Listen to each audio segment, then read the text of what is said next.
أعوذ بالله من الشيطان الرجيم بسم الله الرحمن الرحيم وأنا لا ندري أشر أريد بمن في الأرض أم أراد بهم ربهم رشدا وأنا منا الصالحون ومنا دون ذلك كنا طرائق قددا وأنا ظننا أن لن نعجز الله في الأرض ولن نعجزه هربا.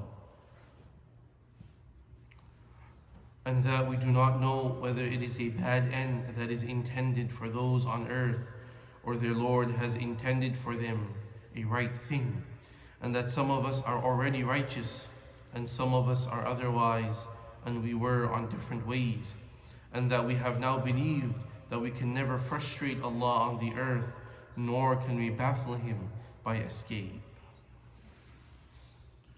So we continue with Surah al-Jinn. Allah subhanahu wa ta'ala continues with the conversation the jinn had among themselves.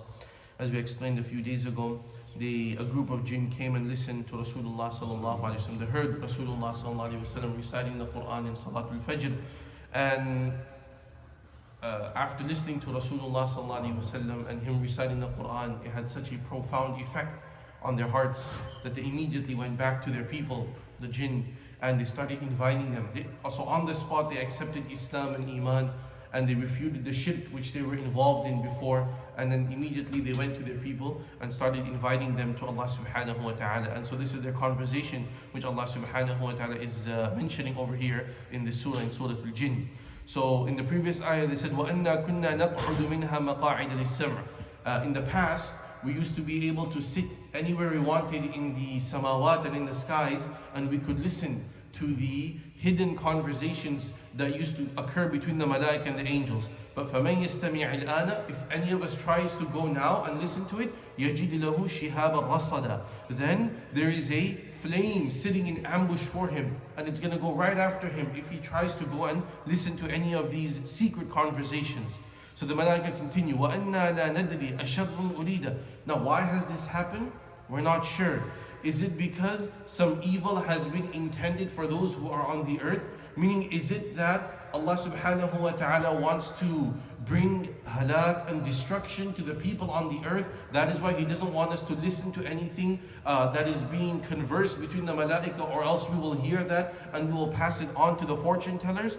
أَمْ أَرَادَ بِهِمْ رَبُّهُمْ رَشَدًا. Or is it because Allah subhanahu wa ta'ala wants some good and some hidayah and guidance for the people? So obviously it was number two, that Allah subhanahu wa ta'ala prohibited them now from listening to the conversations of the malaika, because the wahi and the revelation was now being sent down to Rasulullah sallallahu alaihi wasallam. And this wahi and revelation is only rashad, is only good, and there's only hidayah in there.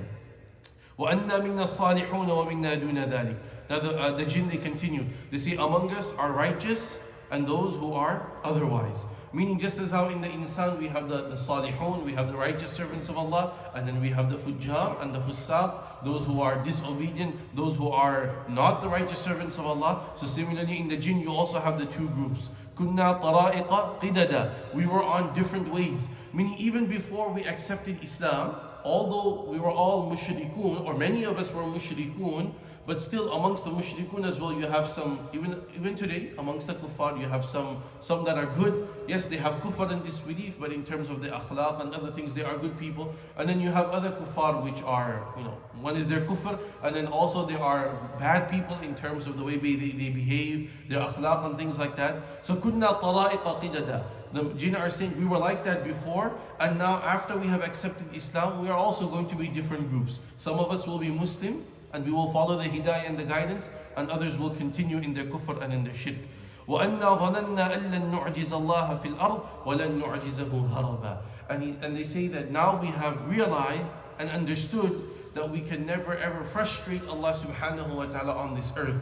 Meaning, we can never go against the Mashiach and the decision of Allah subhanahu wa ta'ala. So it only makes sense to obey Allah. If everything is in the hands of Allah, and you cannot go and do anything against what Allah has intended and decided, then how does it make sense to go against Allah subhanahu wa ta'ala? So if we cannot frustrate Allah, then it only makes sense to continue the ita'ah and the obedience of Allah. وَلَن نُعْجِزَهُ هَرَبًا. And we can never ever escape from Allah subhanahu wa ta'ala. Meaning we cannot go outside of this earth and go somewhere else, run away somewhere else where Allah doesn't have His hukam and command and we can do whatever we like. That is not going to happen either. So if we are under the hukam and the decision and the mashiyyat of Allah all the time, then we should always obey Allah subhanahu wa ta'ala. And then the conversation continues as well. We ask Allah subhanahu wa ta'ala that Allah makes us from amongst the salihun and not from amongst those who are not the salihun. And may Allah subhanahu wa ta'ala give us a life of ita'ah and obedience, and may Allah subhanahu wa ta'ala always grant us the ability to follow the rashad, that which is hidayah and guidance for us. May Allah forgive us, may Allah be pleased with us. Amin ya rabbil alameen. Wa sallallahu wa sallim ala nabiyyina Muhammad wa ala alihi wa sahbihi ajma'in. Alhamdulillah.